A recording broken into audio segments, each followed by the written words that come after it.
Hello, আমি রীতা চলে এসেছি স্বপ্নডানার আরও একটা নতুন ভিডিও নিয়ে। তো আজকে আমি কাজ করব একটা ব্লু কালারের মানে রয়্যাল ব্লু কালারের একটা ড্রেসের ওপর। তো এটাও একটা রয়েছে ফ্রক। তো আমি হুপ নিয়ে নিয়েছি, হুপ মানে যে ফ্রেমটা, আর সাথে আমি নিয়েছি হিট ইরেজেবল পেন।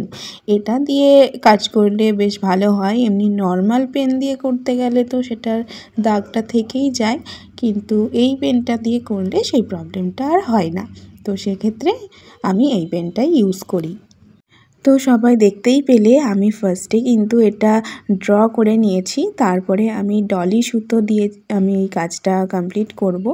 আর এটা যে ফুলটা হবে সেটা হচ্ছে গিয়ে লেজি ডেইজি স্টিচ দিয়ে, মানে ডেইজি ফুলই আমি যেহেতু করব, তো এই জন্য আমি লেজি ডেইজি স্টিচটাই সিলেক্ট করেছি ফুলটা করার জন্য। আর মধ্যেখানে যে ফুলের রেণুগুলো থাকে ওটা আমি ফ্রেঞ্চ নট দিয়ে কমপ্লিট করব। এই ভিডিওটা করার একটাই উদ্দেশ্য, এই হাতের কাজগুলো করতে কতটা টাইম লাগে সেটা যাতে তোমরা বুঝতে পারো।